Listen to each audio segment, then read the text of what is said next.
qui est intéressant avec le fait de la dérision, c'est que ça permet de prendre des angles qu'on prend pas naturellement quand on est tout seul. C'est rare, enfin, tout seul, il nous arrive un truc, on peut pas le tourner en dérision tout seul, ça nous prend plein fouet.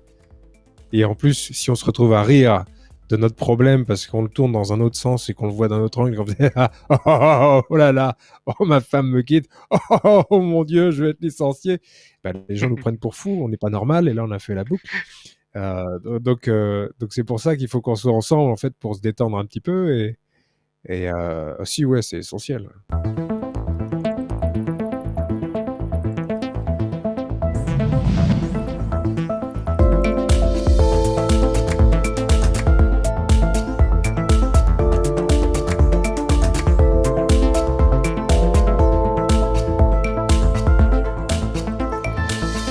Salut les curieuses, salut les curieux. Aujourd'hui, j'ai la chance d'avoir rendez-vous avec William Pilet, artiste, passionné de littérature, auteur, homme, animateur, homme orchestre, conjoint, mais également humoriste.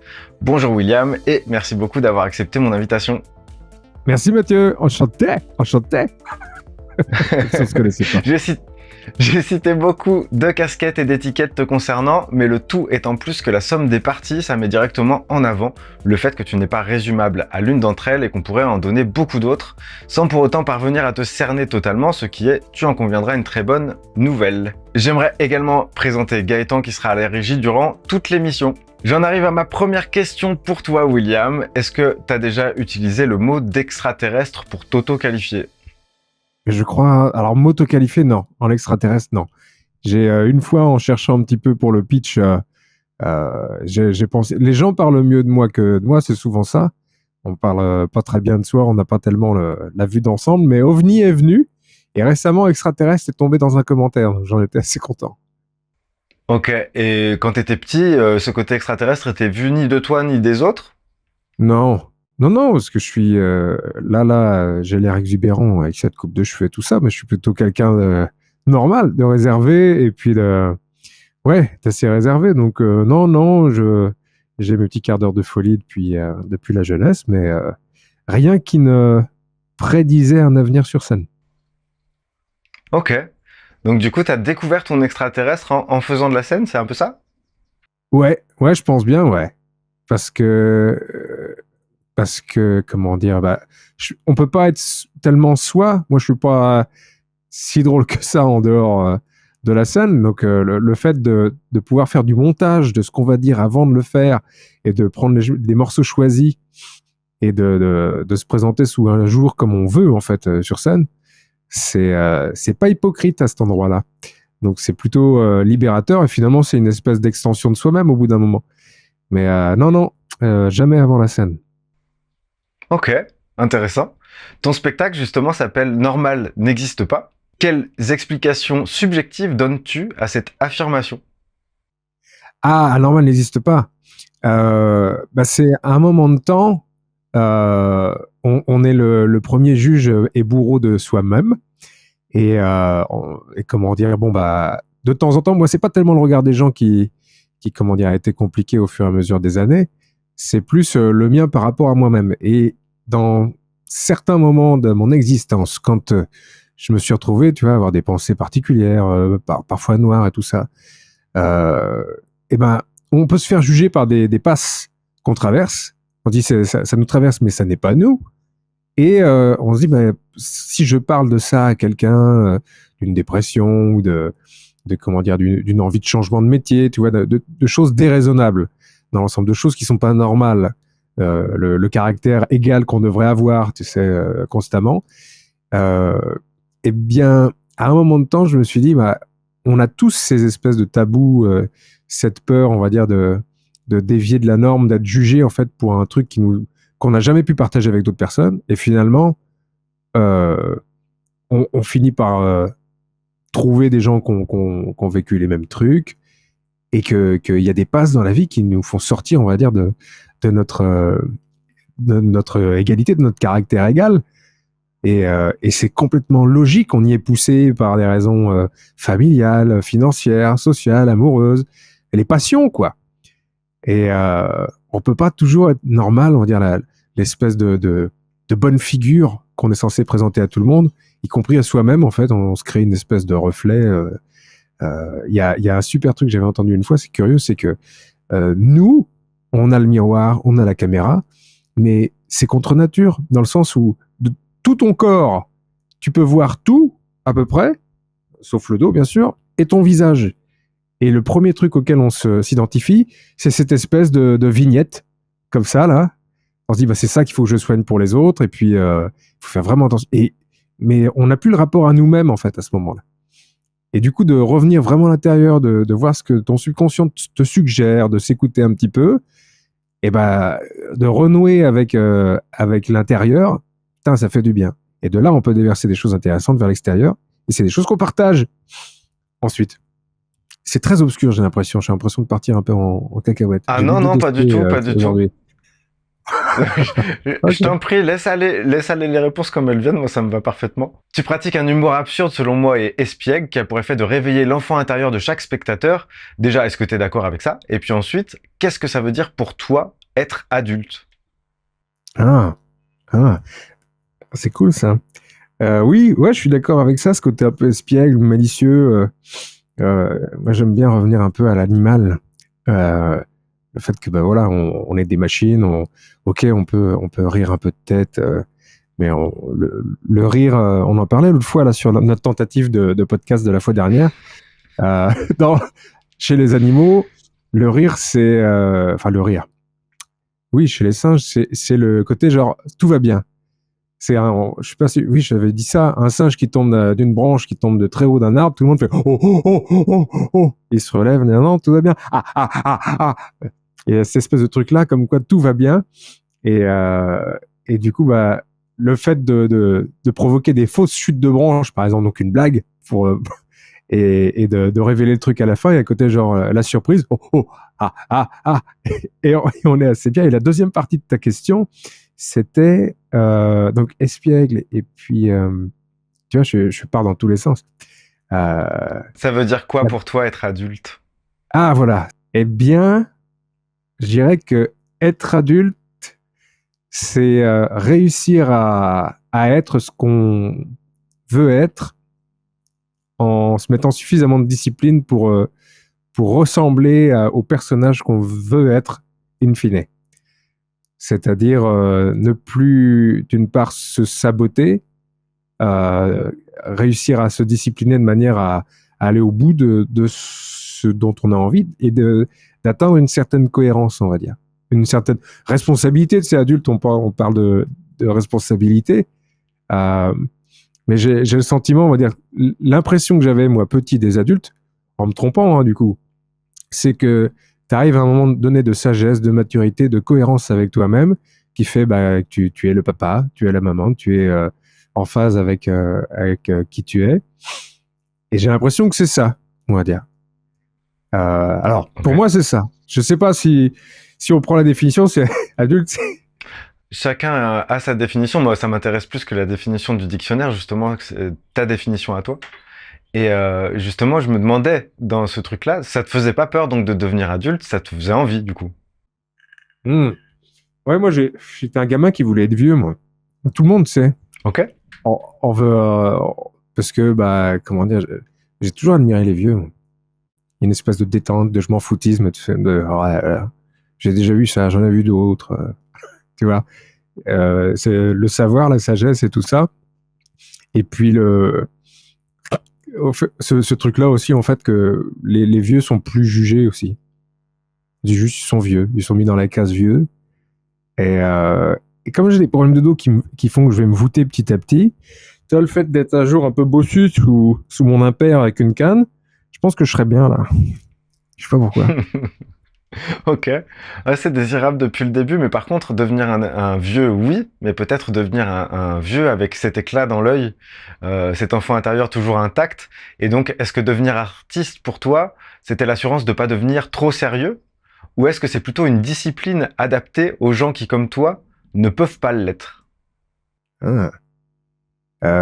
Je sais être sérieux. En fait, c'est ça qui est curieux, c'est que j'aime pas trop le solennel. Alors si, j'aime bien le solennel parce que il y a une espèce d'ambiance qui va avec. avec le solennel, c'est important et tout ça. Et je respecte le solennel. La dernière fois, on parlait de politesse, tu sais, le fait de pas dévier, en fait. Normal n'existe pas, c'est sortir des normes, machin, parce que c'est en sortant des normes qu'on invente des trucs, qu'on pense différemment les choses, qu'on se permet de s'aventurer au-delà des frontières du connu. Et comment dire, moi je me considère comme quelqu'un d'assez sérieux dans ce que je fais, même dans ce que je suis plutôt carré, quoi. J'essaie d'être à carreau avec ma morale, avec la morale des autres aussi et tout. Mais la scène, c'était un peu comme un coming out. On a tendance à comment dire, à se prendre comme étant comme on est. C'est-à-dire que on se dit, bah, on a une idée fixe de nous-mêmes. On n'a pas une idée évolutive de nous-mêmes. Sauf si on regarde un petit peu par le passé, on fait, ah oui, j'ai bougé un petit peu, et je parle pas seulement de très physique, ou, toi, j'avais les cheveux courts, j'ai les cheveux longs, machin. Mais c'est que on a une représentation figée, imagée de nous-mêmes, et on oublie souvent qu'on peut être capable de plus que l'image qu'on se fait de soi-même. Et ce que j'ai beaucoup aimé avec la scène, putain, j'en reviens pas d'avoir réussi à relier le début de la question avec la fin. C'est que la scène, c'est une espèce de défi. Et quand on voit plus jeune des gens qui font de la scène, on se dit putain, c'est des héros, c'est incroyable de réussir à faire ça. C'est courageux, c'est comment ils font. Et c'est un challenge où je m'éloigne sans regarder derrière de l'image que j'ai de moi-même. Et pour ainsi dire, du coup, je fais ça vraiment que pour moi. Tu sais, il y a des gens qui vont dire, oh, je fais ça pour le public, ou des trucs comme ça. Je trouve que c'est suranné, ce truc-là. Et puis, bon, c'est rare qu'on l'entende, tu me diras, mais c'est un exercice psychologique et tellement plein de dopamine, d'endorphine de faire ça, c'est génial. C'est une drogue, ouais. Et touchez pas. Est-ce que ça reviendrait à dire que pour toi, c'est élargir ta zone de confort dans une zone de confort? Oui, ouais, parce que cette zone en fait, c'est une zone où tu sais que t'es déjà allé, mais tous les soirs, la zone, même si c'est au même endroit, elle est différente. Donc, c'est une zone d'inconfort qui est jamais résorbable. Donc, à chaque fois, tu fais, oh, allez, je connais la salle, bon, là, je m'accroche à ce que je connais. Et ce qui est intéressant, c'est notre capacité justement à pouvoir bah, prendre des décisions à l'instinct. En fait, ça que j'aime bien, c'est quand en général, maintenant, je me fais un peu plus confiance là-dessus. Jamais d'ordinaire dans la vie de tous les jours, il faut que je réfléchisse tout et que je rassemble suffisamment d'infos pour faire des choix. Et du coup, bon, bah, je suis indécis, je procrastine comme beaucoup. Mais sur scène, ce que j'aime bien, c'est que maintenant, avec le temps, j'ai un instinct qui fait que j'arrive à réentraîner le rythme de manière à aller, on va dire, à retomber sur ses pattes, donc sur un rire ou sur un enchaînement, une transition. Et j'aime beaucoup cette immédiateté-là, là, d'être dans le cockpit à 240 à l'heure et de devoir faire des décisions comme ça hyper rapidement et de faire des bonnes décisions, et idéalement la plupart du temps. Ouais, ouais, t'es branché là-dessus. J'ai écrit une question dont moi-même je me demande si je la comprends, mais je crois que si. Je te la pose. Est-ce que, en fait, quand tu écris des moments qui vont faire partie de ton spectacle, est-ce que tu transformes ton mental en blague, comme pour transmuter l'abstraction abstraite en abstraction concrète? C'était ça ma question.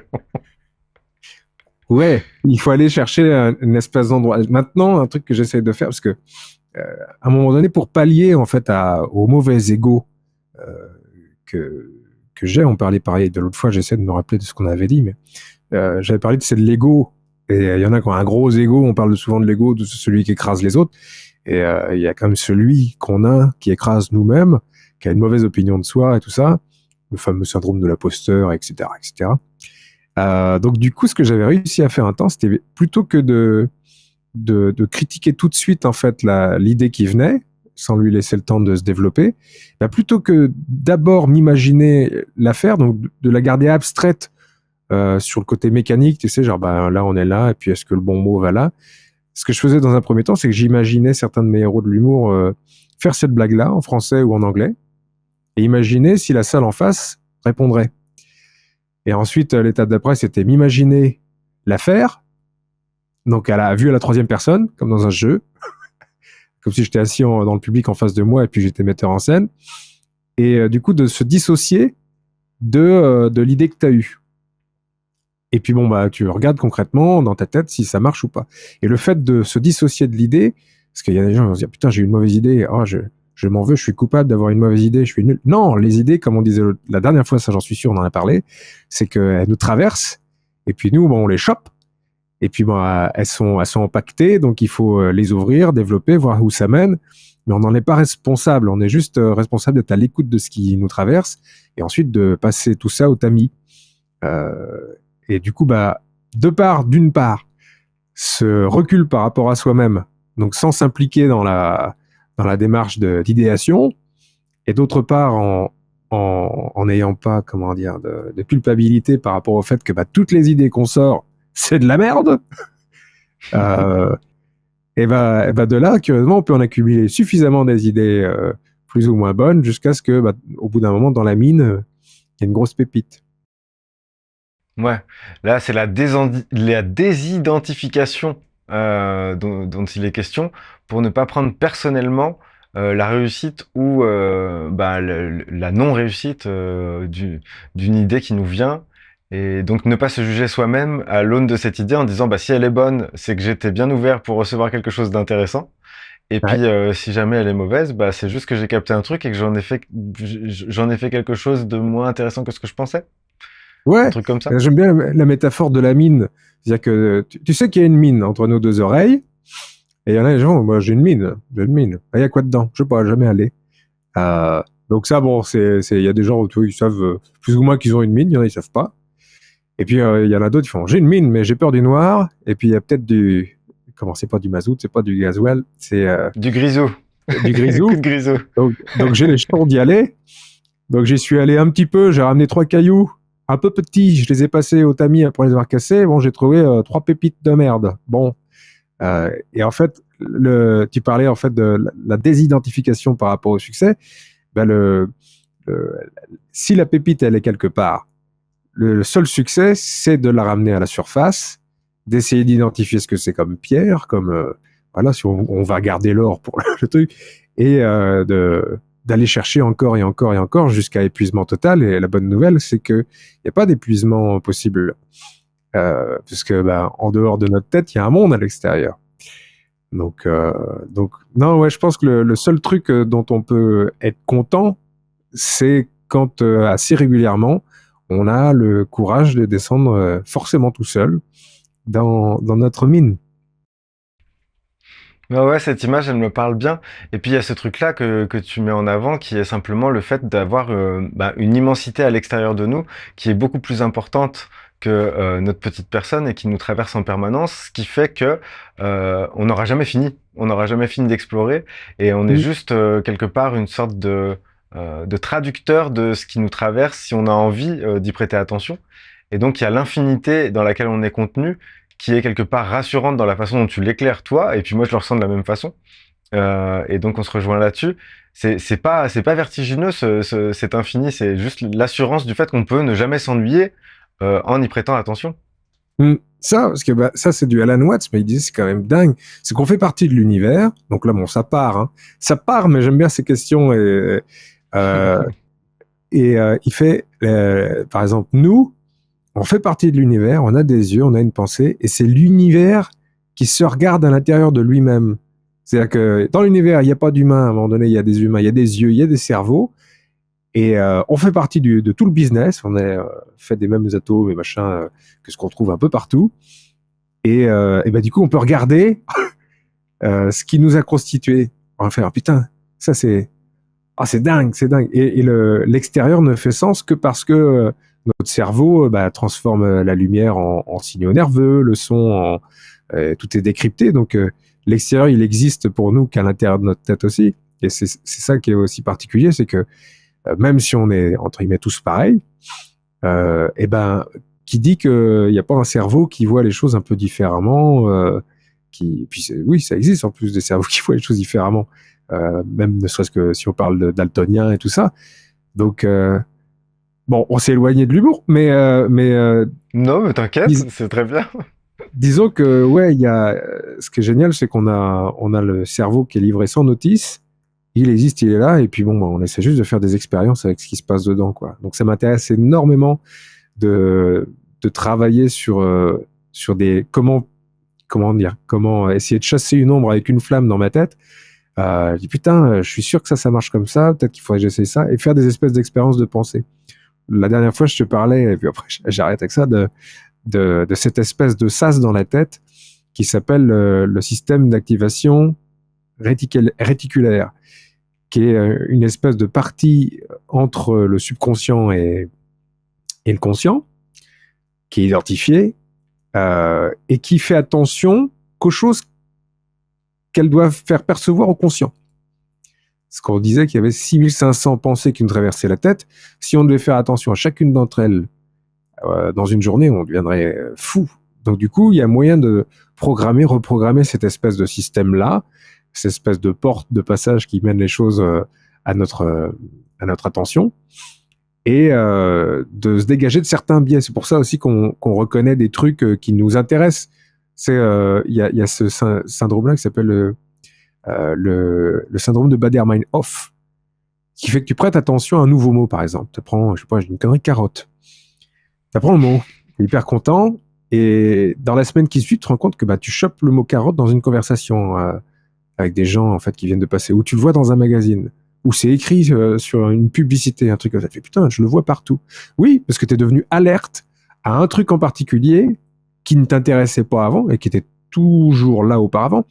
Donc, ouais, l'attention, c'est une monnaie, et je conseille vivement à tout un chacun de faire attention à ce qui nous traverse dans le fond derrière la conscience, parce que bah, c'est là qu'on trouve les idées qui sont dénuées de tout jugement, toutes propres, pleines de potentiel. Ouais, merci pour ça, c'est trop chouette. Je suis content qu'on ait cet échange et je me dis, avec mes mots, en tout cas, j'ai envie de te répondre ça. Je me dis, moi, que l'attention, c'est le pouvoir qu'on a tous en permanence. Donc, du coup, on perd de vue que c'est un pouvoir de densifier le réel ou pas. Parce Mhm. on va y apporter un petit peu plus de consistance en disant, moi, j'y crois, je vois ça. Et plus il y a de personnes qui voient la même chose, c'est bien pour ça d'ailleurs qu'un humoriste va chercher à avoir le plus de monde devant lui. C'est pour être plus vrai en tant qu'humoriste. Plus il va y avoir de gens qui vont le regarder et qui vont lui dire t'es un humoriste, plus ce sera un humoriste. C'est bien ça le principe aussi, d'une Ouais. certaine façon. Ouais, ouais. C'est de la méthode Coué, presque aussi. T'es un humoriste, t'es un Ouais, humoriste, c'est ça. t'es un humoriste. Et ouais, c'est dingue. Mais moi, je me surprends des fois quand on me dit, tu fais quoi dans la vie? Je suis humoriste. Et je suis surpris à chaque fois. Parce que Hmm. ouais, c'est particulier en plus de faire une profession par rapport à un truc où quelque part tu te dis, bah, tu sais, toujours en reprenant la mine, fais bon, bah, vous êtes riche de combien? Vous allez pouvoir apporter combien sur la table? Bah, des pépites, mais des grosses, bah, des petites, beaucoup. Et, oui, je sais pas, vous m'engagez quand même? Donc, il y a cette frayeur-là de se dire, peut-être que ma mine, il n'y a pas grand-chose dedans. Non. Bah Donc, non, si tout on va. prend si on prend ce que tu évoquais avant, la mine, en fait, justement, mine de rien, elle est autant extérieure qu'intérieure. Finalement, ce que tu appelles la mine, pour moi, ça va être la capacité à se laisser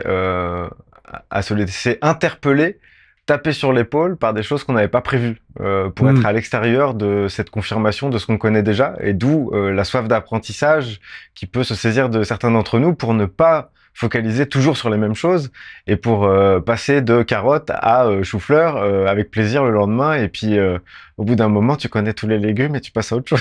Ouais, ouais, ça. Ça, et puis, en fait, c'est tout bête, mais il y a un signe de bonne santé mentale, il paraît, c'est il faudrait pas avoir la même idée tous les jours. C'est-à-dire que, normalement, une idée que t'as, bon, faut agir dessus, parce que si le lendemain et le surlendemain et le surlendemain, toujours la même idée qui te traverse, bah, à ce moment, ça devient une obsession, ça devient une question sans réponse. Et ouais, c'est comme ça que j'arrive à lutter un petit peu contre la procrastination. C'est qu'il y a des jours où je me dis, putain, il faudrait que je fasse ça.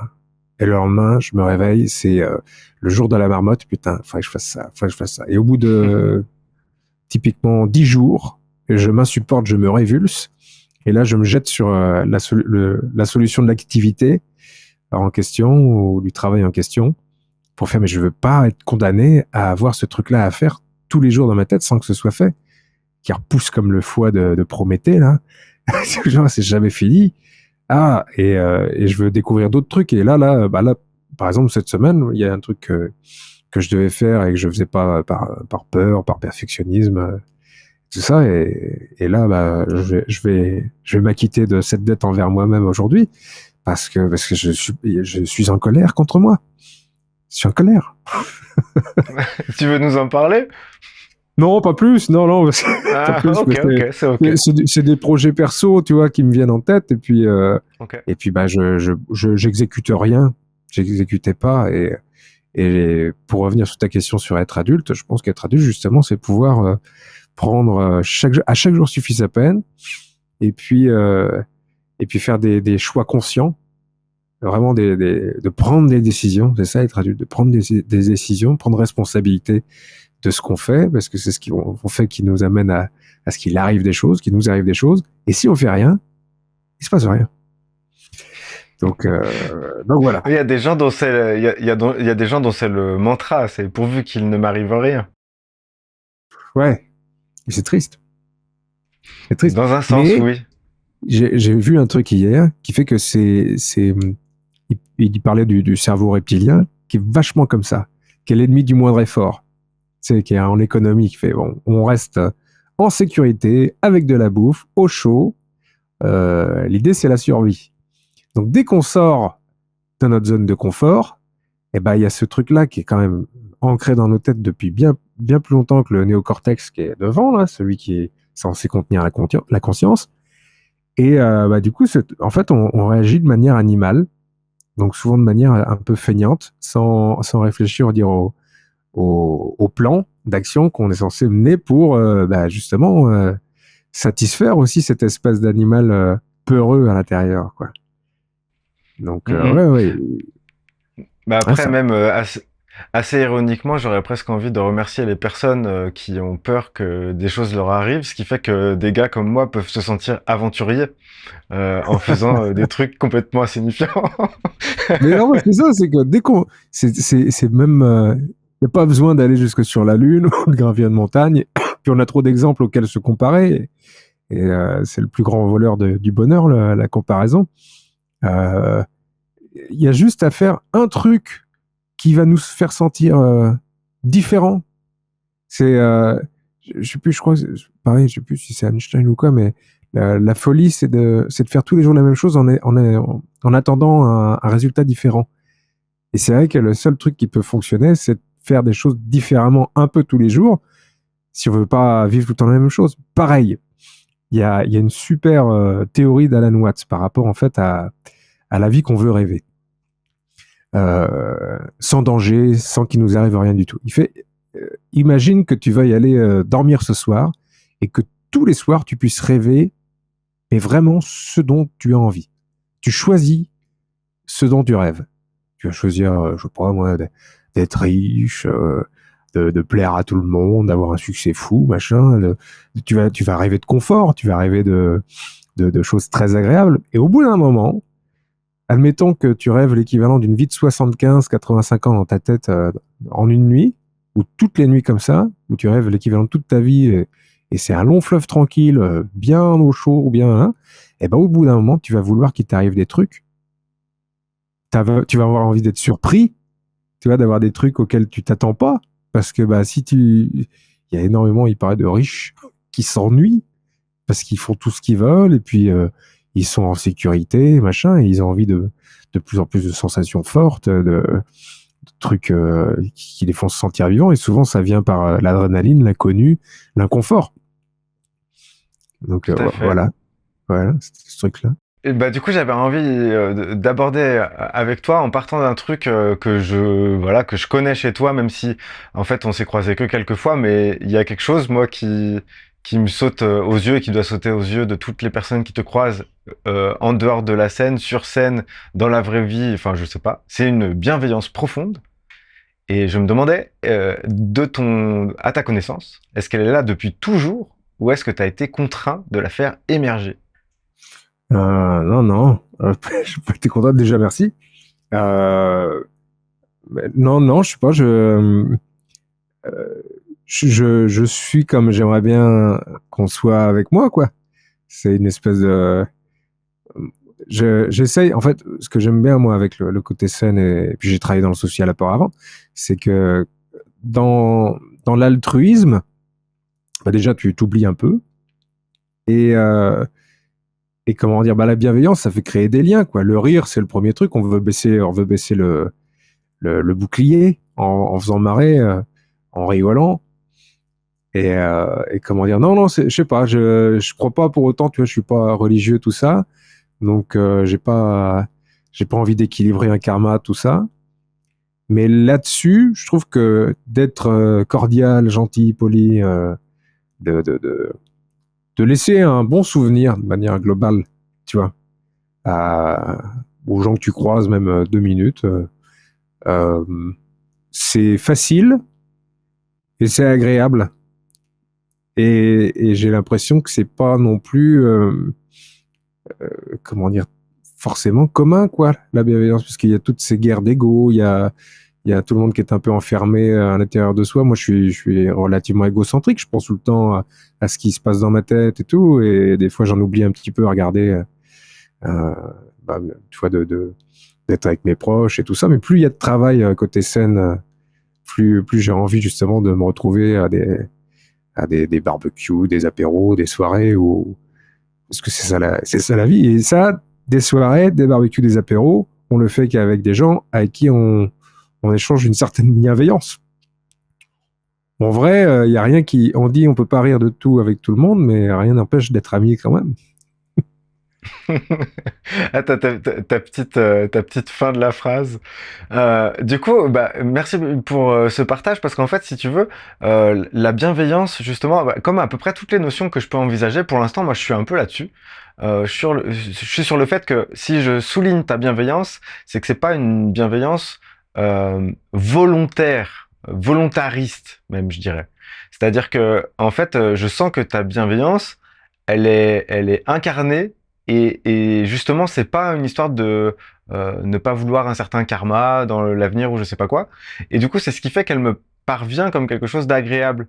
Alors que pour Hmm. pas mal de gens, et j'avais envie d'aborder ce sujet-là avec toi, de la gentillesse en fait.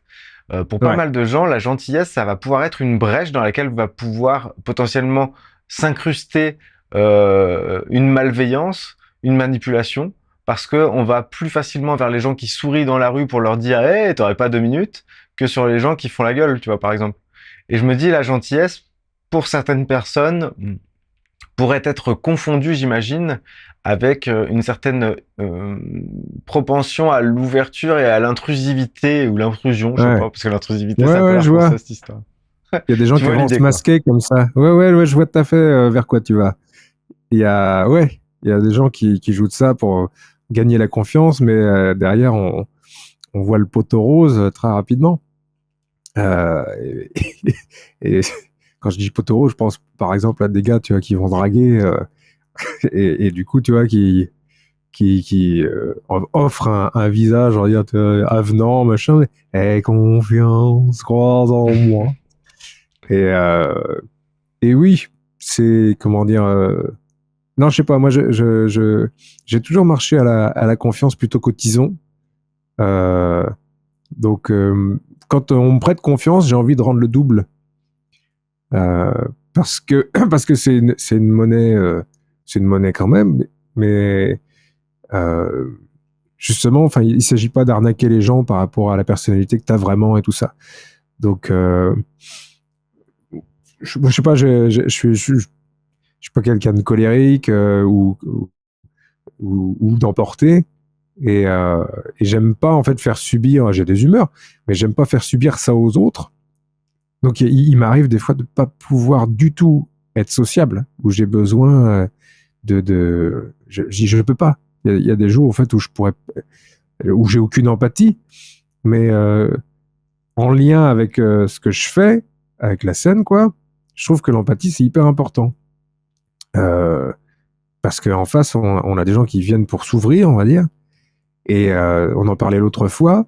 Je trouve qu'il n'y a rien de pire qu'un humoriste, on va dire, qui propose un visage avenant, agréable, tout ça, et qui en dehors est un putain de fils de pute. C'est extrêmement décevant. On dit, mais en fait, tu n'es pas comédien, tu es acteur. Tu proposes un personnage que tu n'es pas. Et moi, bon, bien sûr, mon personnage de scène, il est complètement fou, tout ça, mais je laisse toujours, comment dire, du bas-fond.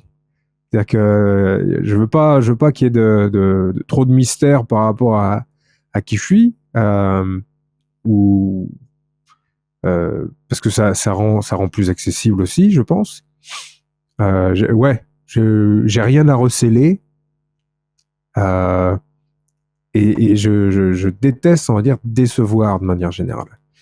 Donc la gentillesse dont tu parlais, c'est vrai qu'elle peut être là comme un hameçon, tu sais, comme une espèce de piège, de trucs comme ça qui vient de manière à obtenir, quelles que soient les choses, une éventuelle carrière, de l'amour, les trucs. Mais il y a une règle, en fait, c'est que ce qu'on veut dans la vie, il n'y a pas de chemin direct, il n'y a jamais de ligne droite, quel que soit le truc, en amour, en carrière, en que sais-je. C'est toujours par gravitation. Par gravitation. Tu te jettes sur une espèce de trajectoire et tu gravites autour comment dire, de l'endroit où tu voudrais arriver à terme. Mais à la fin du voyage, bon, c'est pas intéressant. L'important, c'est le voyage. Putain, je suis parti encore très très loin. J'ai rien fumé, je te jure. Je te jure. Ah non, mais il faut que tu saches que sois vraiment content d'aller dans ces directions-là. C'est là où où j'essaie de te rejoindre aussi, si tu veux. Donc il y a un truc Ouais, mais où je que vois tu que me tu arrives rejoignes, je sais à. pas trop. On arrive à se suivre quand même. C'est ça qui était particulier sur nos deux premières entrevues. J'ai dit, putain, parce que j'ai pas encore le sentiment de clarifier tout correctement, mais tu me suis. Tu me suis, mais je me dis, les gens qui vont Ouais. regarder ça, ils vont se dire, mais ils ont fumé quoi, hein. C'est quoi comme ça? Oh, t'inquiète, ils ont l'habitude, les gens qui suivent. Ils ont l'habitude. Non, ce qu'il y a de bien, justement, c'est qu'aujourd'hui, c'est fait avec une légèreté qui est toujours présente. Mais si tu veux, habituellement, j'ai des gens qui ont plus pour métier d'accompagner les gens thérapeutiquement, d'avoir écrit quelques bouquins et d'avoir un domaine d'expertise. Et là, on est plus désinvolte d'une certaine façon, puisqu'en fait, il s'agit juste de nos intérêts personnels à Mhm. chacun. Et puis surtout toi, de ce côté-là, ouais, je suis pas vraiment en train de te faire une interview d'humoriste classique. Mais j'aime bien Ah, ça. J'aime bien ça. ouais. Oui aussi, parce que c'est vrai que les blagues, bon, les blagues, machin. Moi, ce qui m'intéresse, c'est pas, enfin, les blagues, c'est bien. Mais ce qui m'intéresse vraiment, c'est le côté, mais comment est-ce on va aller chercher ce côté magique de, c'était pas là avant, c'est là maintenant. Euh, Hmm. de, Mais du de, coup, de- j'avais une question pour toi qui va Mhm. un peu dans ce sens-là.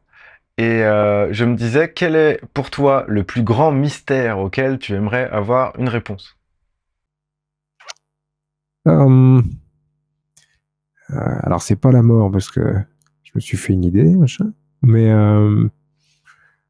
ah ouais, en vrai, par rapport à mon obsession constante, ce serait comment tout fonctionne dans la tête, quoi.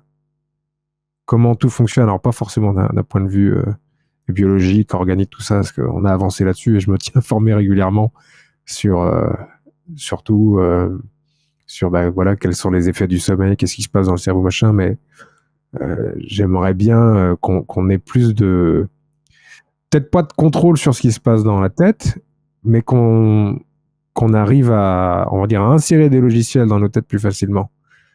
Parce que, en Occident, en tout cas, comme on a solutionné nos problèmes enfin, solutionné, pour beaucoup, en tout cas, les problèmes de la faim et tout ça, on a du temps pour penser ou fuir la pensée, éviter de penser à tout prix. Et, et de temps en temps, il faudrait que ce soit, qu'on arrive à apprendre aux gens petit à petit dans un futur, dans 50 ans peut-être. Et bon, les enfants, vous fermez les yeux, maintenant vous insérez ce mantra dans votre tête, et là vous allez accéder à une salle qu'on avait depuis des années, mais on ne savait pas qu'elle était là. Et là, vous avez une bibliothèque entière avec plein de souvenirs, plein d'idées. Et puis vous avez juste à basculer la bibliothèque, et là les pages vont se mélanger, et là vous aurez des idées géniales et des idées de merde. au boulot. Maintenant, trouvez-nous une solution pour tel problème, tel problème, tel problème. Et ouais, enfin vraiment d'avoir un peu plus de maîtrise et je dirais d'attrait pour les choses du cerveau. Parce que c'est de là que sort tout, quoi. Le Bah, c'est par là que langage, tout l'art. passe, moi je dirais. Ouais, ouais, ouais, Ça sort pas, mais ça passe par là. Moi, je serais plus ouais, de cet ouais, ouais. avis-là, mais je sais pas. Non, c'est vrai, oui. C'est juste, ça passe. On est un canal. Hmm. Oh, Et quand tu me on a disais, justement, on a cette opportunité aujourd'hui d'être euh, moins dans la survie et donc d'avoir du temps pour bah, soit fuir le- dans quelque chose qui nous divertit, soit ben, se prendre les questions en pleine face finalement. J'ai l'impression que dans ce que tu proposes, il y a les deux en même temps. oui. Bah, j'avais cette question-là. Alors, dis-moi si je t'ai vu, j'ai vu juste par rapport à ce que tu viens de me dire. C'est le côté Ouais. genre, bon, bah, euh, on est dans le divertissement. Donc, on est censé, on va dire, dans la définition même du côté genre, bon, bah, on regarde ailleurs qu'à l'endroit où on devrait regarder. Et en même temps, est-ce que c'est. Donc, pendant un temps, je me suis dit ça. Je me dis, putain, en fait, le divertissement est devenu le truc, presque tu sais, il y a il y a les trois, comment dire, secteurs d'activité, dont le tertiaire, tu vois, avec tout ce qui est confort, divertissement, tout ça. Et je dis putain, il y a presque un quatrième secteur qui est dédié entièrement, je veux dire, la publicité qui est faite par rapport au surdivertissement gratuit avec les réseaux sociaux, le divertissement payant avec Netflix, avec toutes les plateformes qui sont arrivées. Je dis putain, il y a plus de divertissement que c'est pas possible de consommer. Euh, donc je m'étais dit putain, mais moi si je fais du divertissement, en fait, est-ce que je suis pas en train en fait, de pas aider quoi, de pas aider à. Et finalement, avec le côté spectacle vivant, bah déjà il y a le partage d'un souvenir tous ensemble dans un endroit. C'est pas pareil que dans son canapé devant la télé ou en train de scroller sur l'ordinateur, un téléphone. Et en même temps, bah, on est sur du temps long quand même. On a 1 heure et quart, 1 heure et demie, 1 heure à Paris pour monologuer certes, mais échanger quand même, parce que tu parles de manière à susciter des réponses émotionnelles. Donc, on vit quand même un truc, on vit un truc à ce moment-là, quoi. Et du coup, là, je m'étais dit, non, si c'est cool. Euh, il faut penser à ces gens-là, on va dire, qui vont peut-être essayer de se divertir en regardant un film, un truc comme ça. Mais on n'est jamais autant pris et autant sorti de nos, autant diverti de nos problèmes ou, où on n'arrive pas autant à prendre du recul que quand on va, je trouve, dans un théâtre, quoi. Et qu'on voit un truc pour de vrai. On est quand même dans le vrai. Et c'est un peu la réponse que j'ai trouvée qui m'a rassuré après l'époque où on était considéré comme non essentiel. Hmm. Et pareil, là, je sais que dans mes travaux dirigés au lycée, on avait fait un travail en commun sur tout ce qui était art dans les camps de concentration. Et il y a plein de dessins, d'écrits qui ont été retrouvés, même dans un moment où la survie était essentielle. Voilà. Même à l'époque comment dire, des hommes des cavernes et tout ça, dit putain, ils ont quand même pris le temps de dessiner des trucs sur les murs. Il y a peut-être d'autres soucis, d'autres trucs à. Et je me Ouais. dis, bon, si, il y a quand même un truc dans ce côté-là qui est le partage, quoi. Euh, Hmm. c'est, je suis Gandhi à m'entendre comme ça, mais. euh, Non, mais il y a quelque chose en lien là avec presque. Ça demanderait presque d'appeler, de convoquer un historien de la créativité. Un ouais, truc comme ça. ouais, ouais. Disons là, Et la créativité, mais pour ce qu'elle a de beau, pas pour ce qu'elle a de pratique presque. ouais, ouais. Oui, moi j'aime bien enfin, l'art est nécessaire, mais l'art est inutile. En fait, en pratique, c'est inutile. Hmm. Mais même si c'est pas essentiel au regard de certains trop pratiques, eh ben, on se rend compte que bah, c'est quand même un truc qui nous relie tous, hein. Il n'y a pas une seule Ouais, ouais. culture, une seule nation qui n'a pas un artiste, qui n'a pas... Voilà. Donc, bon, c'est comme ça. J'ai pas de meilleure fin. C'est comme ça. Est- Est-ce que, est-ce que rire est sur le podium de ce qui est indispensable pour toi au quotidien? Là, j'ai l'impression de poser une question Psychologie Magazine. Bah si, ouais. Parce que, euh, pour paraphraser beaucoup de gens, c'est pas drôle en ce moment. C'est pas drôle, hein. C'est- Et en même temps, bah, ce qui est intéressant avec le fait de la dérision, c'est que ça permet de prendre des angles qu'on prend pas naturellement quand on est tout seul. C'est rare. Enfin, tout seul, il nous arrive un truc, on peut pas le tourner en dérision tout seul, ça nous prend de plein fouet. Et en plus, si on se retrouve à rire de notre problème parce qu'on le tourne dans un autre sens et qu'on le voit d'un autre angle, on fait ah, oh, oh, oh, oh là là, oh ma femme me quitte, oh, oh, oh, oh, mon Dieu, je vais être licencié. Bah, les gens nous prennent pour fous, on n'est pas normal et là on a fait la boucle. Donc c'est pour ça qu'il faut qu'on soit ensemble en fait pour se détendre un petit peu et aussi ouais c'est essentiel, c'est essentiel. Ouais, ouais, je Pitié. suis d'accord avec toi. Et il y a ce truc-là où je me posais la question, euh, la nécessité justement de rire, c'est la même chose finalement que l'art. On pourrait faire un parallèle avec ça, puisque c'est, ça fait partie du maintien en santé des personnes. Enfin, je veux dire, sourire et tout ça, c'est même des fois diagnostiqué d'une certaine manière par pour pouvoir aller mieux, tu sais, il y a des gens qui vont commencer à faire du yoga du rire, par exemple. Il y a ça. Ouais ouais ouais le Ça fameux existe. ah ha ha ha ha ha ha ha ha ha. C'est comme ça puis ce fameux T'en yoga as là fait, c'est toi? excellent. Non non non Tu te sentirais de non, faire non, ça? ah tu veux dire de le faire d'aller au cours ou de le faire faire. Ah bah, les deux questions, du coup. Oh bah aller au cours oui pour rigoler. Euh, C'est le but. mais voilà, pour rigoler, mais j'ai mon copain, ma femme est drôle, donc tout va bien. Et puis, le faire, bah, c'est un peu notre taf. De- de- on- Quand ils viennent, on dit putain, s'ils rigolent pas, c'est flippant les gens qui rigolent pas. En plus, on nous survend tout le temps du smile H24 pour les pubs, sur Instagram, tout ça, des fractures ouvertes comme ça, tout le temps. Donc, ça devrait être normal de toujours avoir la banane, machin. Et pour autant, on rigole moins, il paraît, qu'il y a 150 ans. C'est Au possible, je sais quotidien, pas. en termes de temps, j'avais Mais vu un truc comme ça. moi, je mettrais ça en rapport avec ce qu'on évoquait tout à l'heure, c'est-à-dire que justement, on est dans cet espace de respiration entre la survie et la vie pour certains d'entre nous. Et que du coup, dans cet espace-là, il y a un inconfort qu'on connaît peut-être pas quand on est vraiment 100% axé survie. Ouais, ça, je sais pas vraiment à quel point c'est sérieux comme hypothèse, mais moi j'aime bien les hypothèses lancées comme ça. Après, après, tout le monde en fait ce qu'il veut. Et Ah puis ouais. je me disais aussi par rapport à ce truc de rire et d'être dans une période un peu délicate, puisque c'est vrai que c'est un poncif hein, de dire en ce moment ça va pas et tout. Euh, je, je me sentais presque coupable à un moment donné en posant mon attention là-dessus, en me disant mais c'est fou, je sais que c'est pas lié, mais plus le temps passe, plus le monde va mal et plus je vais bien. C'est parce que, à mon sens, c'est parce que ça va, quand même.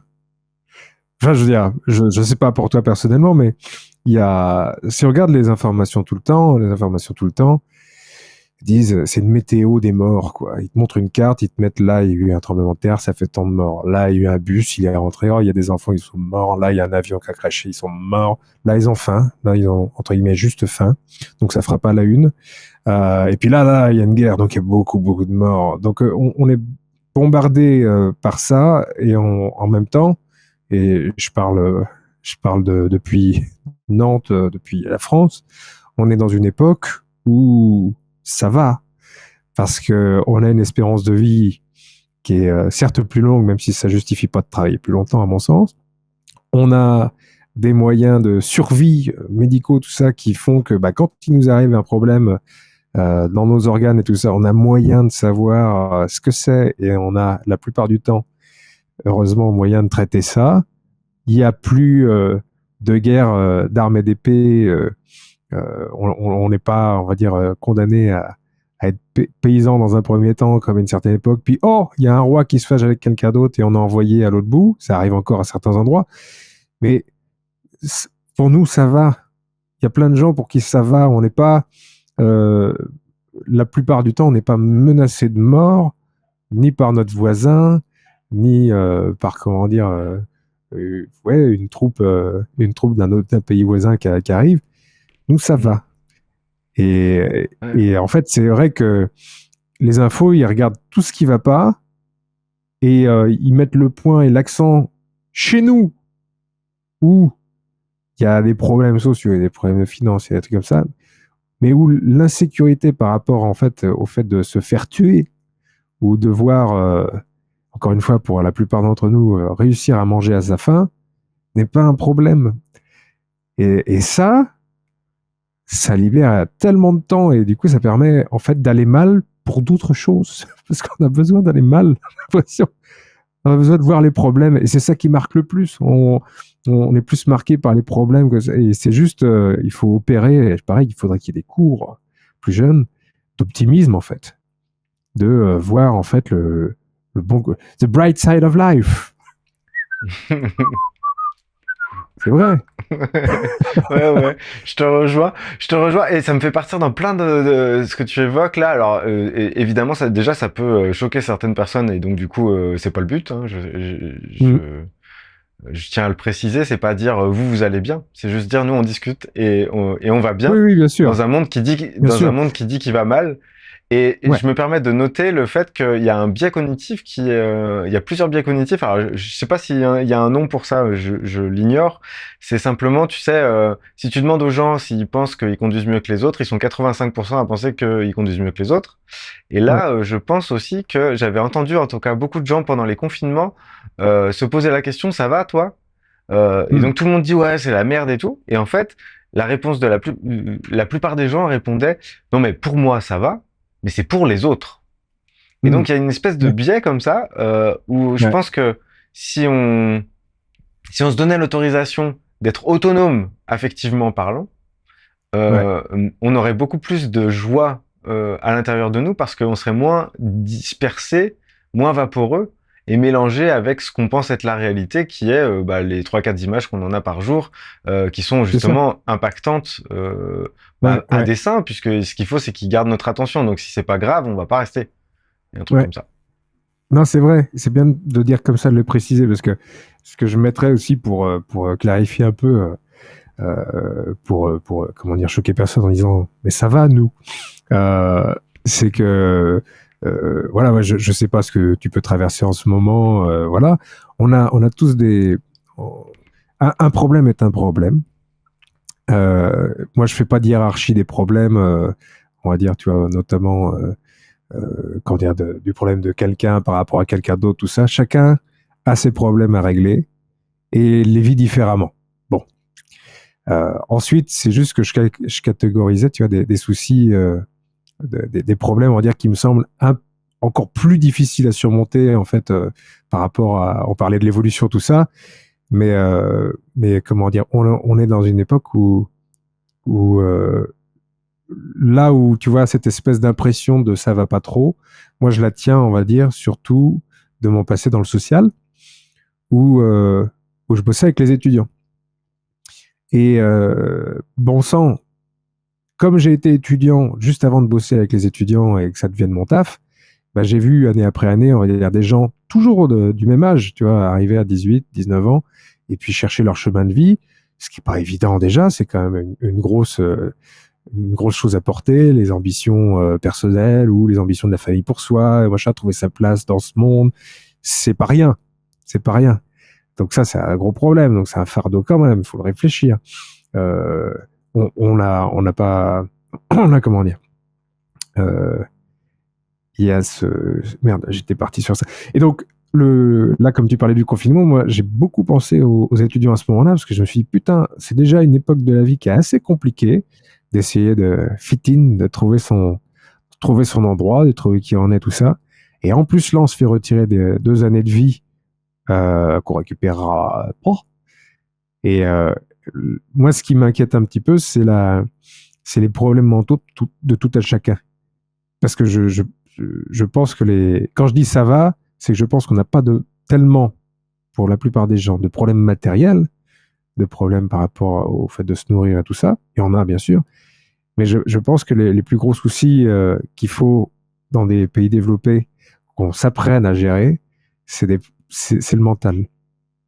C'est le mental parce on sait plus faire la part des choses, parce que justement, comme tu le disais, il y a une espèce de problème vaporeux tout le temps dès qu'on allume la télé. Il y a des humains qui nous parlent et qui nous disent ça va pas, regardez, ça va pas. Il y a des gens de colère, ça va pas, et là, ça va pas. Et on est des éponges. Donc, ouais, vraiment, faut méditer. Il faut qu'on médite tous. Faut qu'on coupe le téléphone un peu, on fasse genre, voilà. On descend dans la mine et on trie l'ivraie de la... Merde, comment c'est déjà Du l'expression? grain. C'est Livret le du grain grain. de livret, Merci. t'es Le à grain la de fin. livret, voilà. Voilà. C'est ça. C'est pour ça que tu cherches Donc, le début.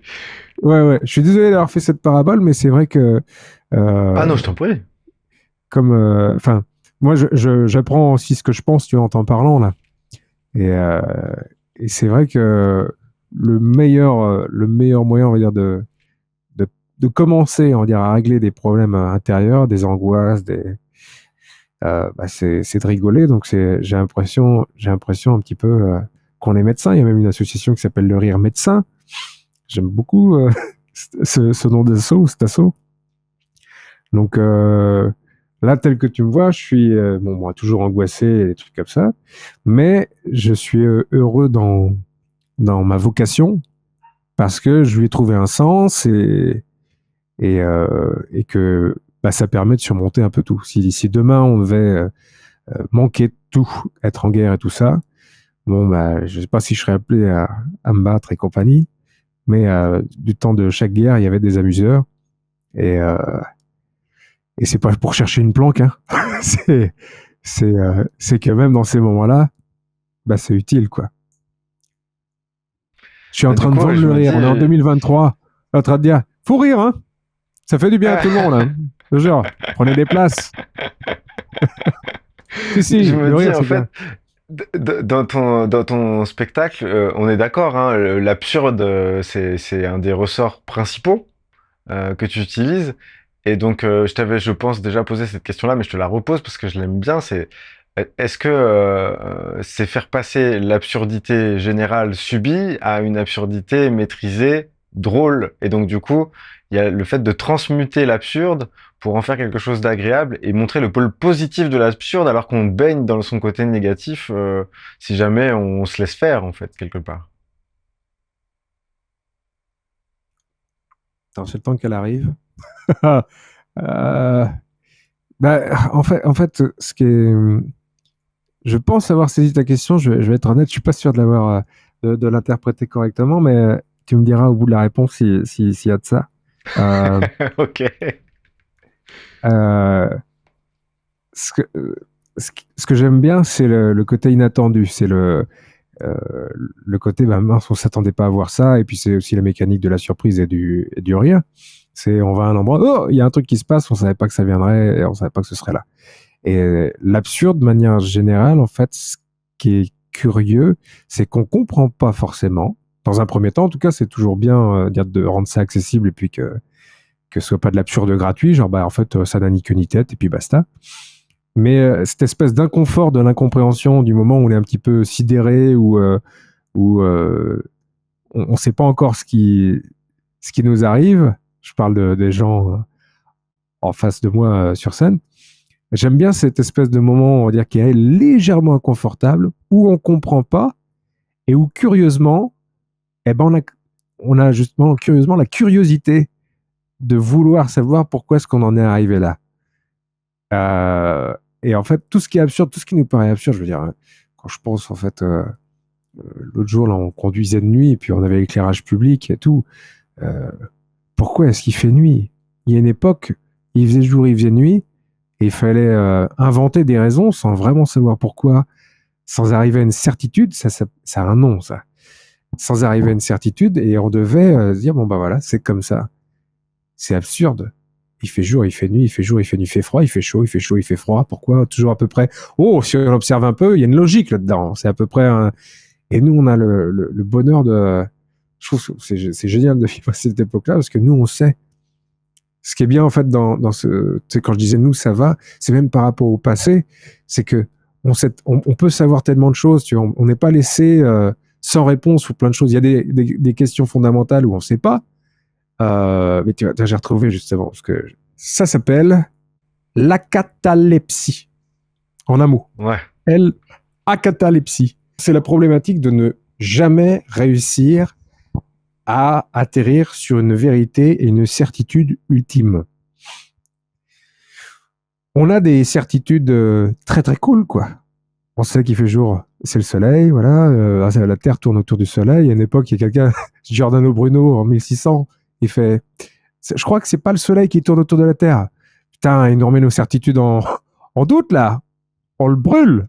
Février 1600, brûlé. Ah merde, j'aurais peut-être dû fermer ma gueule.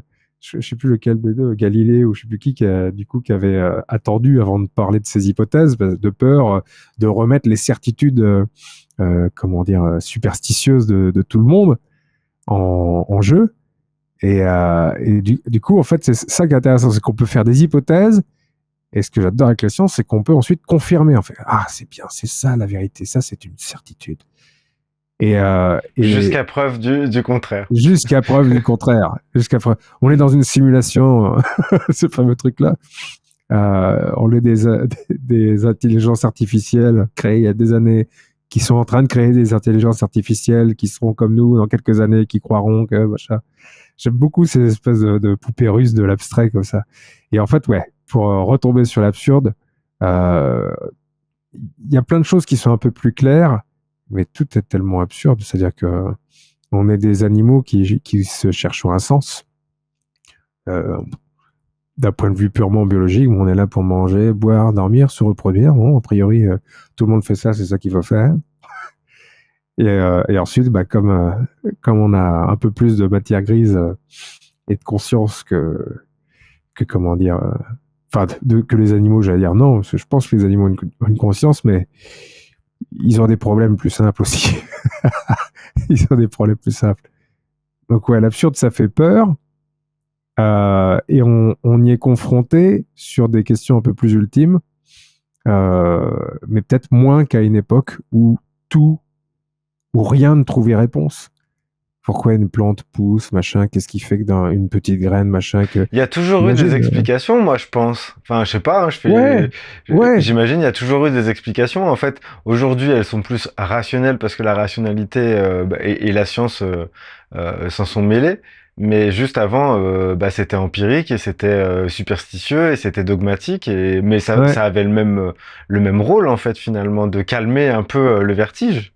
Ouais, de calmer les enfants. Mais pourquoi papa et maman? Pourquoi et nous, on a des réponses. Et ça, enfin, moi, j'ai pas d'enfants, mais il paraît que les parents, ça les fait chier de devoir expliquer. Donc, je pense qu'être adulte, c'est ça. À une époque, être adulte, c'était bon. Toi, tu dis quoi à tes enfants? Moi, je dis que le soleil, c'est une ampoule. C'est quoi une ampoule? Bon, je cherche pas.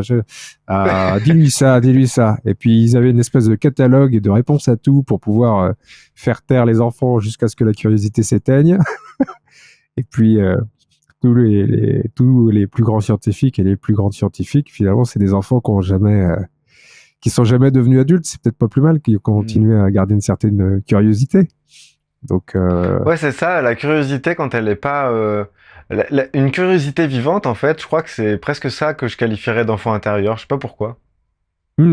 Oui, ouais.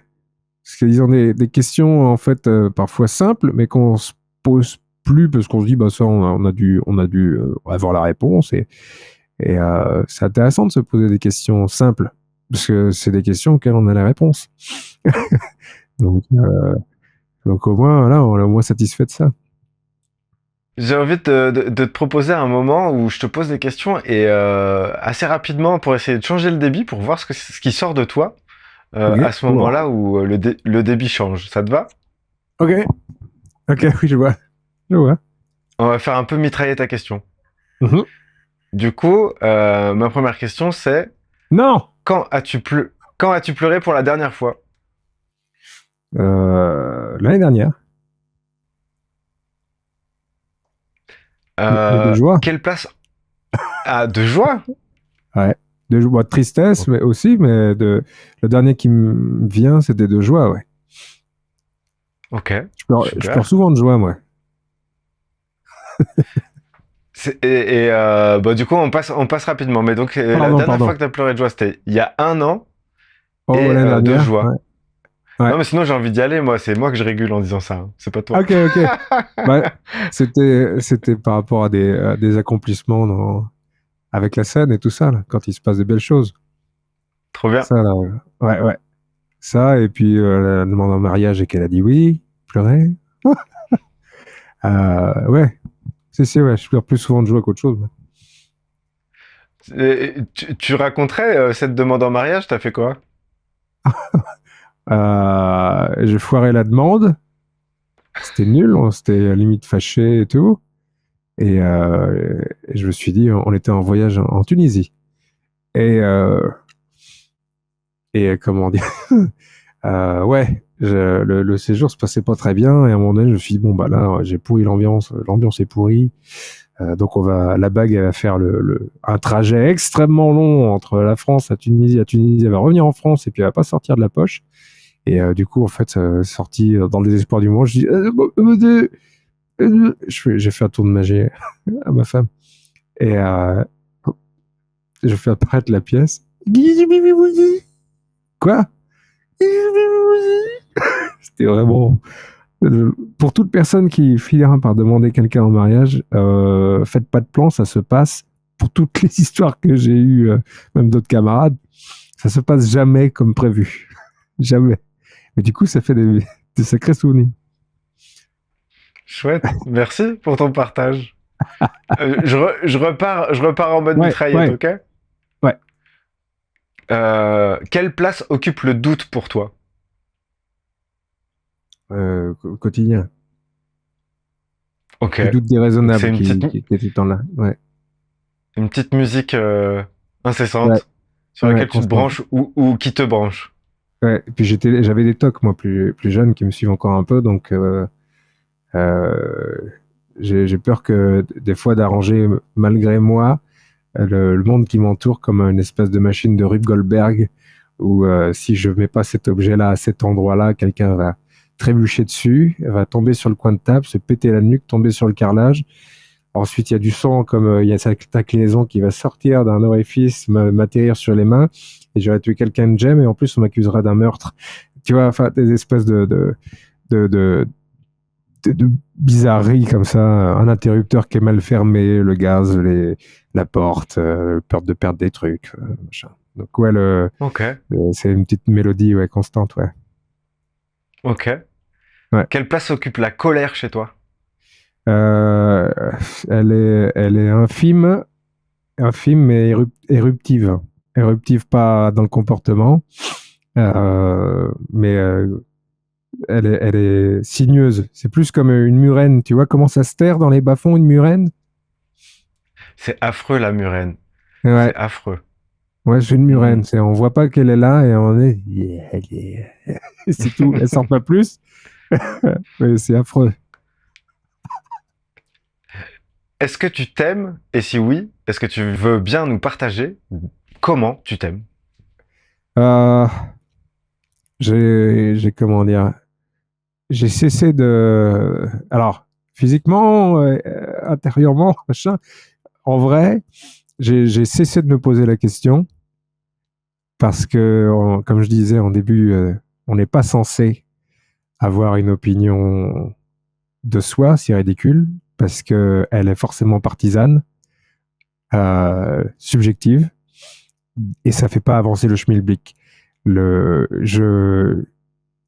je suis fier de moi dans des moments où je réussis à faire ce que je pensais que je réussirais pas à faire. Et c'est le seul moyen que j'ai, en fait, non pas de m'aimer, mais de me sentir bien et de faire taire le mauvais ego qui est je sais pas sur quelle épaule, qui suit sur des trucs pas sympas. Là, c'est se prouver des trucs à soi-même, et puis bah, du coup, il y a moins de discussion à l'intérieur. Plus évident. Donc c'est pudique alors, c'est pas déclaratif. T'aurais du mal, tu bégayerais pareil que pour ta demande en mariage si tu te disais que tu t'aimais. Je sais pas, ouais, ouais, non, je suis, le seul truc que je me dis, c'est je suis content d'être moi. Je suis content d'être là, je suis content d'être moi parce que je suis heureux, j'ai très très peu de regrets. Et je suis très content en fait de toutes les expériences qui m'ont emmené à aujourd'hui. Donc, tu sais, il y a des fois ce truc-là, parfois dans les magazines. Si vous pouviez être une star, laquelle seriez-vous? J'ai même pas envie. Moi, ça m'intéresse pas même d'aller dans cet exercice-là, parce que je me sens très bien dans mes baskets qui sont pas forcément toujours confortables, mais je suis content d'être d'être là et d'être ce personnage à qui on donne du sens sous le nom de William. Comme si le prénom, tu sais, résumait tout le truc. J'aime bien être cet avatar-là. Eh ben j'aime bien que tu sois là également. Merci, mec. C'est quoi Pareil, pour toi bah, je la suis vraiment content souveraineté? qu'on le fasse, cette émission même là, Ah, comme oui, ça, on là. finit. Tu Ouais, vois? tu ressembles à Capitaine avec ton oreillette, tout ça, à Capitaine de vaisseau spatial, là. Tu sais, dans les jeux où il y a les vignettes qui parlent comme ça, là. C'est c'est trop drôle. Pardon, je t'ai coupé. Ouais, je te posais la question, c'est quoi pour toi la souveraineté? Souveraineté. Eh ben, le premier truc qui me viendrait, c'est le contrôle total. Et je dirais justement, la vraie souveraineté, c'est d'être à l'aise au moment où il y a tout qui se barre en couille. C'est pour ça que je vais être vieux un jour. Je vais y pour, aller genre, pour bon, voir, pour rencontrer la souveraineté de façon certaine. voilà, c'est le flegme face, tu sais, sourire à la mort, c'est genre, tu te chies dessus. C'est une espèce de flegme de détachement. Ça, tu sais, même quand tu n'arrives plus à Ça contrôler quoi que ce viendra, soit, c'est ça viendra, sois patient. non, ça recommence, tu vois. Cette espèce de flegme-là, là, même quand tu perds le contrôle et tout, ça, oui, ça, c'est une belle souveraineté, je pense. C'est quoi pour toi l'objectivité? Est-ce que ça existe? Non, non, je pense pas. C'est Il y a comme une sagesse normal. des... Ouais, c'est une notion abstraite, l'objectivité. T'éteins les lumières de tout le monde, demain on n'est plus là, l'objectivité, dans le réel, n'existe pas. Et je pense pareil, c'est un truc qu'on peut pas l'atteindre avec l'objectivité que quelqu'un nous propose, c'est une subjectivité qui a un gros ego. Non, mais je veux te dire objectivement. Non, non, tu me dis subjectivement et tu t'ériges en détenteur de vérité et de certitude. C'est que la tienne que tu m'imposes. Alors, on n'est pas en train de créer une religion, une secte, hein. Donc, ta subjectivité, comme la mienne, voilà, on va les identifier comme ça, on les partage, mais on se les tartine pas sur la gueule si vous voulez bien. Du coup, j'ai une dernière question pour toi. C'est Mhm. la dernière. Qu'est-ce qu'il y a de plus normal chez toi? Qu'est-ce qu'il y a de plus normal chez moi? Eh ben, rien. Comme chez tout le monde, c'est qu'on est c'est parce que moi le premier, je te dis pourquoi, c'est que le premier mot qui vient en fait dans cette équation là, qu'est-ce qu'il y a de plus normal tout ça, c'est le changement. C'est qu'il y a des trucs qui doivent changer, que je veux faire changer, et comme je veux changer des trucs toi dans ma vie, même si à un moment donné tu arrives à destination, eh ben il faut remettre le cap sur autre chose. Donc ce qui serait constant, on va dire, pour dire normal, c'est la constance. Le- il y a des L'impermanence. principes. Voilà, l'impermanence. Oui, c'est un très très beau mot. C'est comme on est tous impermanents. Tu sais, il y a une fois on disait ça. Là. Dans le spectacle, je le dis plus maintenant, mais je dis ce qui est curieux, parce que ça foutait un froid, et que c'est peut-être mal amené, c'est que le truc le plus anormal qu'on fera tous, c'est mourir. Parce que ça arrive qu'une fois. Donc, comme ça peut pas arriver deux fois, c'est exceptionnel, donc c'est pas normal. Et du coup, ça va choquer tout le monde. Pourtant, c'est attendu. Et c'est normal de mourir. Mais comme tout le monde est considéré comme vivant et qu'on parle qu'avec des vivants, tout ça, qu'on échange qu'avec des vivants, des gens qui disparaissent comme c'est normal de mourir, on s'y fait pas. Et pour autant, il y a des gens, demain je meurs, c'est pas normal. Tout le monde fait ah putain c'est pas normal, on n'a pas l'habitude. Et dans 50 ans, comme c'est le cas pour plein de gens, tout ça, quand on parle de ces gens qui sont plus là, bah c'est normal qu'ils soient morts parce qu'on s'est habitué. Ouais. Et ça c'est un peu le dernier point que j'enfonce dans le spectacle, c'est normal et c'est le plus dangereux. Si on parle de notions, ce sont les choses auxquelles on s'est habitué.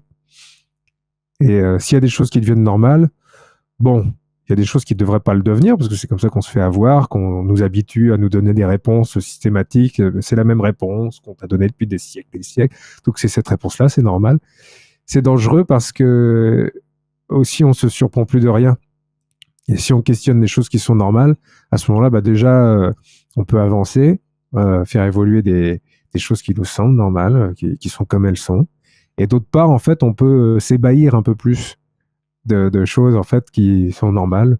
Quand tu vois des gamins qui découvrent, je sais pas, une coccinelle ou un gendarme par terre, oh, regarde les motifs, c'est chelou, c'est bizarre, il y a des ronds, il y a des points, truc. Et nous, on est, bah oui, c'est une coccinelle, c'est normal.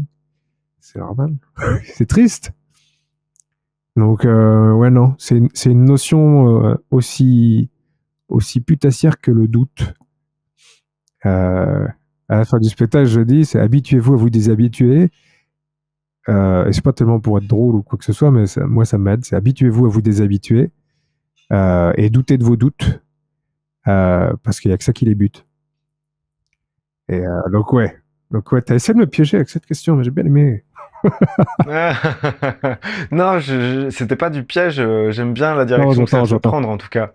Et, Ouais, et ouais, d'ailleurs, c'est vrai que c'est un truc sur lequel je me questionne beaucoup.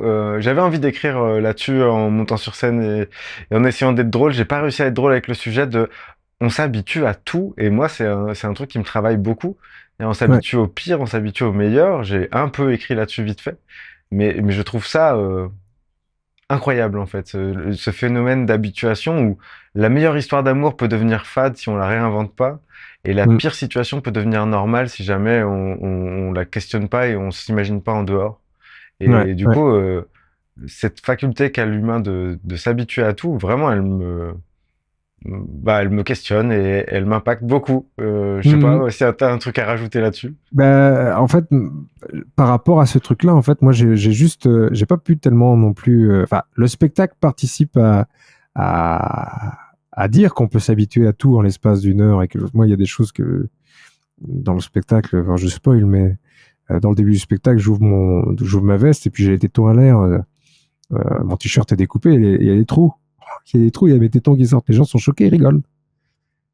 Et à la fin, du coup, je parle de ce truc-là, du fait que c'est normal de s'habituer et tout ça.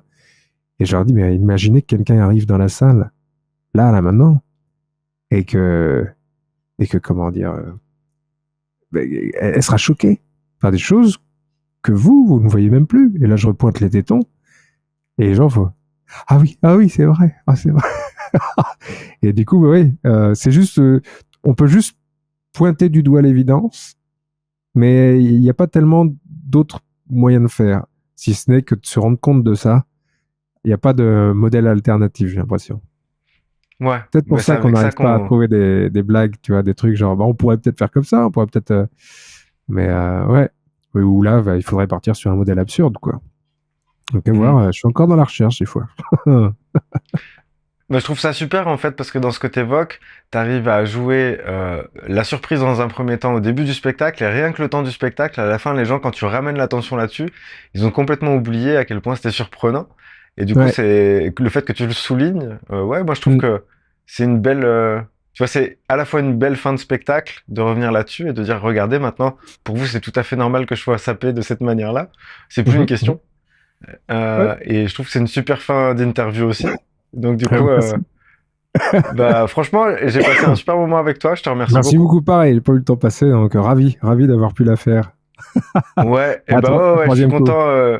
C'est ça, du troisième coup. Mais tu vois, du troisième coup, maintenant on est produit, on a l'image Oh, et ouais, ça va trop pas trop sortir bien. de la même façon. Donc ouais, je suis content, c'est en version premium en fait finalement que je Ouais, devais ouais, t'accueillir ouais. depuis le début. Merci beaucoup William pour ta confiance et pour cet échange sincère, souriant, vif, vivant, riche et humain. Ouais, faudra voir si tout le monde a réussi à nous suivre. Mais je suis Ouais, on va content voir, qu'on se ouais. comprenne.